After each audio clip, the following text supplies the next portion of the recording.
So we are going to do the redemption of the debentures वाला chapter करना है, ठीक है। अच्छा, अब मेरी बात सुनो, लिस्टेड कंपनी होती है और अनलिस्टेड कंपनी होती है। क्या होती है? लिस्टेड और अनलिस्टेड। ये आपने अपनी बिजनेस लॉ में पढ़ा होगा, ओके। जो नहीं भी पढ़ा तो we can just get this कि लिस्टेड कंपनी वो कंपनी होती है, लिस्टेड कंपनी वो कंपनी होती है दैट इज जिसने लिस्ट कराया है अपने आप को स्टॉक एक्सचेंज में, ठीक है जी। अब जे लिस्ट कराया है तो उसको अरेंजमेंट वाली जो मैंने जैसे प्रेफरेंस शेयर समझाया था ना, उसी प्रकार से मैंने डिबेंचर्स का भी रिडेम्पशन जो है वो समझाना है। जैसे मैंने प्रेफरेंस शेयर का रिडेम्पशन समझाया था, उसी प्रकार से मैंने डिबेंचर का भी समझाना है, प्रेफरेंस शेयर की तरह ही है, ठीक है। पर देखो, लिस्टेड कंपनी जो होती है, कौन सी लिस्टेड कंपनी जो होती है, उसमें अरेंजमेंट में ओनली DRI की एंट्री जाती है। DRI क्या होता है? डिबेंचर का ना, जैसे एक हम एक इन्वेस्टमेंट बना देते हैं, ठीक है।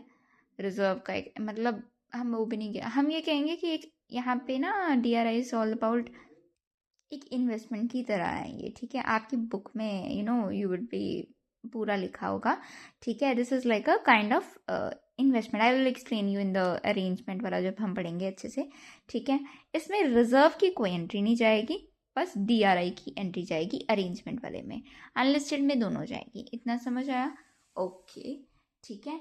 अब मेरी बात सुनो, अनलिस्टेड में क्या होता है? अनलिस्टेड में क्या होता है कि दोनों एंट्रीज जाएंगी और लिस्टेड में सिर्फ एक, दैट वाज DRI वाली, ठीक है।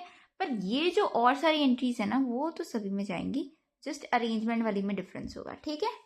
अच्छा जी, अब रिडेम्पशन ऑफ डिबेंचर्स। एंगेजमेंट पढ़ा था हमने प्रेफरेंस में भी, है ना। एंगेजमेंट में क्या होता है? सिर्फ एक एंट्री पड़ेगी, और पड़ेगी दोनों के केस में, जे वो हमारी लिस्टेड कंपनी है, जे वो हमारी अनलिस्टेड है, पढ़नी दोनों में है ये। जैसे हमने प्रेफरेंस में क्या किया था, परसेंटेज प्रेफरेंस शेयर कैपिटल, वैसे ही यहाँ पे परसेंटेज डिबेंचर्स आएगा, ठीक है, ठीक है। डन, परसेंटेज डिबेंचर्स हो गया, डेबिट कर दिया। और जो कोई प्रीमियम है डिबेंचर पे मिल रहा, तो उसे भी डेबिट कर दो, ठीक है। टू डिबेंचर होल्डर, ये एंट्री मोस्ट प्रोबेबली सेम ही है प्रेफरेंस शेयर वाली की तरह, ठीक है, मतलब सिमिलर है, ठीक है, ठीक है। नीचे ये हम ड्यू करा रहे हैं, ये भी पेमेंट नहीं हुई, ये तो ड्यू की है। Percentage debenture debited, premium debited, और टू डिबेंचर होल्डर, ठीक है, ठीक है। इतना समझ आया? अच्छा, अब आ जाओ अरेंजमेंट। प्रेफरेंस वाले में कितनी अरेंजमेंट थी? 2। कौन सी? बैंक वाली थी कि हाँ जी इक्विटी शेयर दे दो, ठीक है, उससे कर लो, या तो रिजर्व से निकाल लो। इसमें 3 अरेंजमेंट है, इसमें 3 अरेंजमेंट है। पहला रिजर्व, ठीक है। और ये कैसे बनानी है कि जो आपको कॉस्ट दी होगी ना, कि हाँ जी इतना तो हमें, जैसे इधर हमारी अमाउंट आएगी ना जो डिवेंचर होल्डर में, उसका 10% हमने इस इधर लिखना है, ठीक है। वो हमने यहाँ से जनरल रिजर्व वगैरह से काटना है। पहली एंट्री में जनरल रिजर्व का पहले बक्सा खाली करना है, फिर PNL का, ठीक है, टू DRR। वहाँ CRR था, यहाँ DRR है। ये है डिबेंचर का, तो यहाँ पे DRR है। समझ आया? जनरल रिजर्व, आगे क्या है? PNL डेबिटेड, जनरल रिजर्व, सबसे पहले जनरल रिजर्व का डब्बा खुला, ठीक है। तो general reserve debited, PNL debited to DRR, ठीक है। ये 10% out of this amount preference holder, but ये उसमें प्रीमियम नहीं आना चाहिए। मतलब तुम मान के चलो ये वाला अमाउंट, ठीक है, प्रीमियम पे नहीं आना चाहिए। जो उसकी फेस वैल्यू है ना, उसके ऊपर ये अमाउंट लगता है, ठीक है, ठीक है। मतलब कौन सी अमाउंट? जो इधर आएगी, क्योंकि ये फेस वैल्यू वाली होती है ना, इसलिए। अच्छा, प्रीमियम वाले पे नहीं करना, ये 10% किसका? जो फेस वैल्यू वाली अमाउंट है उसका, जो आपकी फेस वैल्यू है शेयर की, ठीक है, उस हिसाब से, ठीक है। Done. Second entry is the DRI to bank. मतलब हम एक इन्वेस्टमेंट बना के रख लेते हैं, सो दैट कि हम इस इन्वेस्टमेंट को यूज करेंगे, है ना, वरना कंपनी धोखा कर सकती है ऐसे, है ना। तो ये एक मान लो कि एक इन्वेस्टमेंट जैसे FD वगैरह कुछ ना ऐसा करके रख लिया कि हम एक श्योरिटी मिल जाएगी कि हाँ जी जी इतने साल बाद इससे 15% ऑफ द आउटस्टैंडिंग अमाउंट, ये वाली अमाउंट का 15% किसको मिला, DRI वाले को, और 10% जनरल वाले को। ठीक है, ठीक है, डन डन। ये सारा कुछ किस पे होगा, फेस वैल्यू पे। ठीक है, अब DRI, क्या, DRI टू बैंक।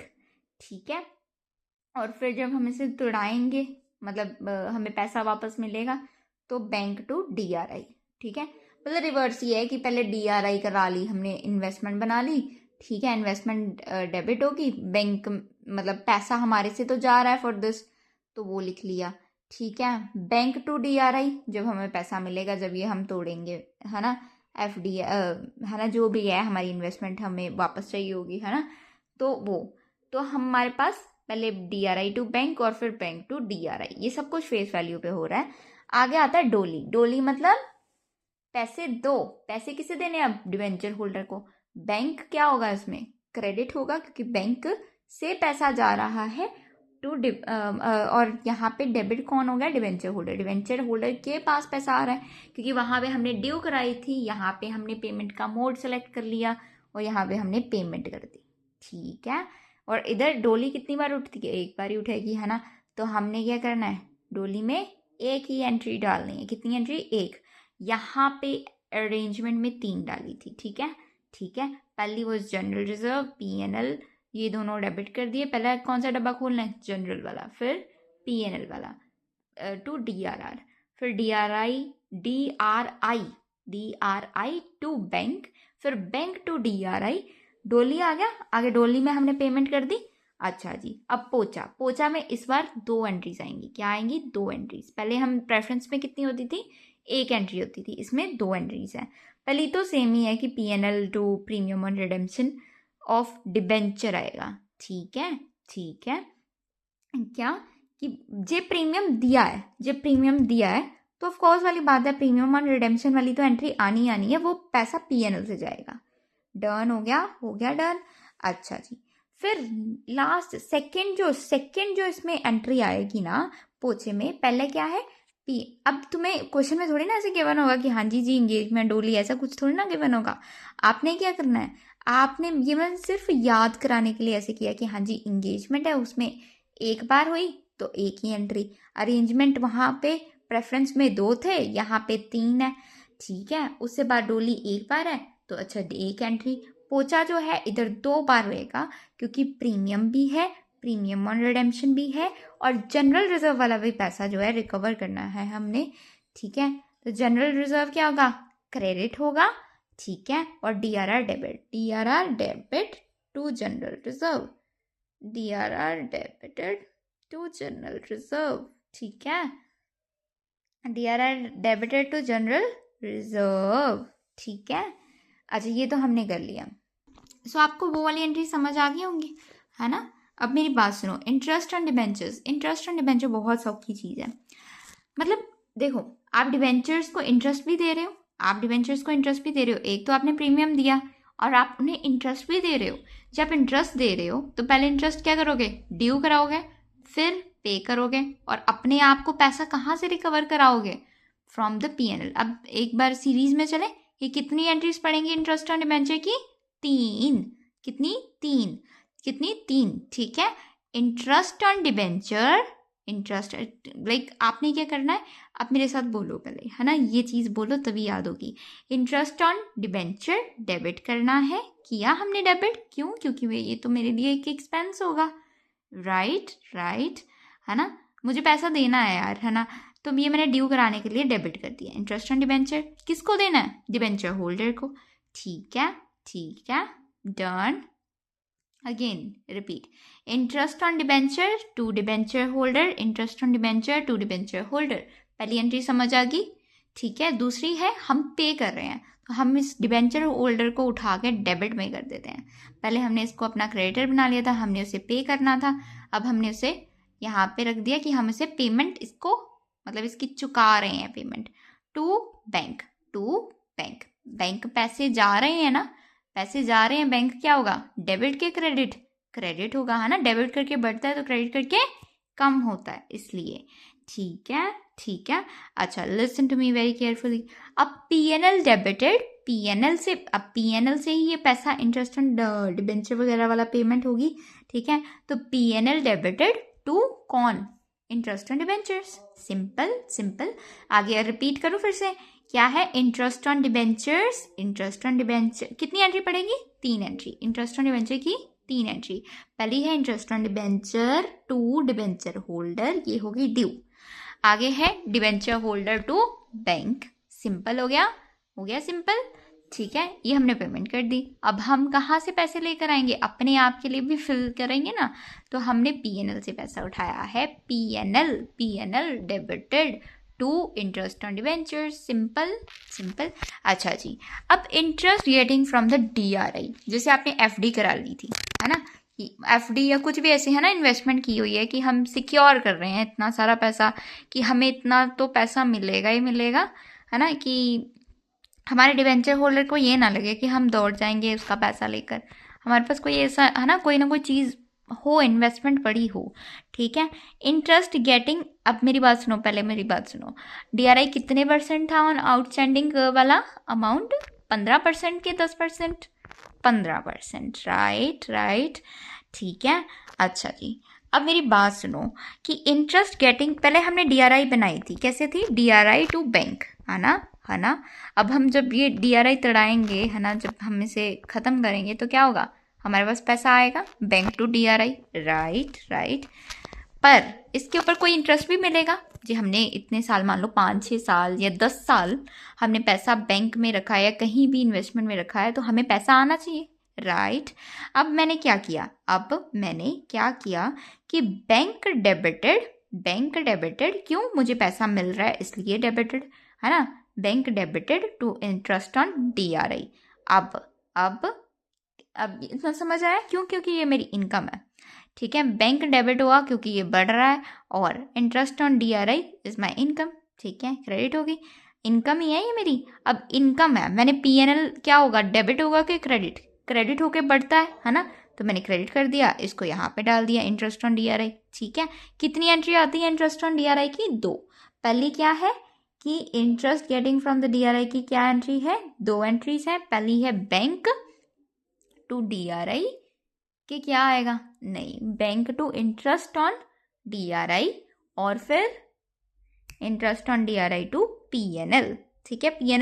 पीएनएल बढ़ेगा ना इससे, इसलिए that is all about your whole chapter, redemption of debentures में यही चीज़ें होंगी, और ऐसी ही सारी एंट्रीज हैं, मोस्टली क्या, ये तो है ही, ऐसी एंट्रीज हैं।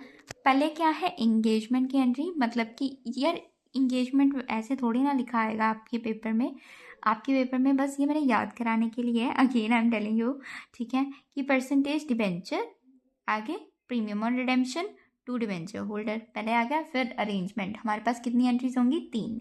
पहली रिजर्व वगैरह वाली, ठीक है, general reserve, PNL to DRR, ठीक है, और फिर बैंक टू डीआरआई और डीआरआई टू बैंक, ठीक है। और ये जनरल रिजर्व वगैरह जो भी है ये फेस वैल्यू पे होगा, और 10% जनरल रिजर्व वगैरह वाला हो गया काम, रिजर्व में से आउटस्टैंडिंग अमाउंट के ऊपर, ठीक है। और सेकेंड वन वॉज 15%, ठीक है, कौन सा, डीआरआई वाला जो था, बैंक टू डीआरआई वगैरह वाला। डोली में हमने पेमेंट कर दी, और फिर हमारे पास पहुँचा है, इसमें 2 एंट्री आएंगी, इसमें डिबेंचर वाले में, ठीक है। तो पहली एंट्री थी सेम ही है, प्रीमियम वगैरह वाली, ठीक है, जिसमें हम प्रीमियम पे पीएनएल टू प्रीमियम वगैरह वाला आ रहा है, ठीक है। और second one was general reserve वगैरह वाला, ठीक है। इसमें कैसे है, डीआरआर टू जनरल रिजर्व, ठीक है। अब ये मैंने तुम्हें बताया है कि लिस्टेड कंपनी में क्या होगा, लिस्टेड में सिर्फ और सिर्फ एक ही चीज़ करनी है, दैट इज़ ओनली डीआरआई वाली चीज़ें आएंगी, जनरल रिजर्व वगैरह वाली एंट्री नहीं आएगी, ठीक है। मतलब जनरल रिजर्व वगैरह वाली एंट्री का मतलब है ये जो आपके पास अरेंजमेंट वाली है ना, इसमें हमारे पास बस डीआरआई की अरेंजमेंट बनानी होती है, अनलिस्टेड में दोनों बनानी है। इंटरेस्ट ऑन डिबेंचर में 3 एंट्री है, इंटरेस्ट ऑन डिबेंचर डेबिटेड, ठीक है, to debenture holder to bank, फिर हम ये कहाँ से पैसा ले रहे हैं, अपना पीएनएल से। अपने आप को भी तो हमने करना है ना। तो P&L से पैसा ले रहे हैं, bank P&L debited to interest on debenture. फिर आगे 2 एंट्रीज पड़ेंगी किसके ऊपर, DRI की, इंटरेस्ट वाले से। ये बैंक डेबिट होगा, इंटरेस्ट ऑन DRI आएगा। फिर ये पैसा हमारी P&L को क्या कर रहा है, बढ़ा रहा है, तो P&L बढ़ रहा है क्रेडिट होके, और interest on DRI would be debited. Simple, done. So this was all about this chapter, ठीक है।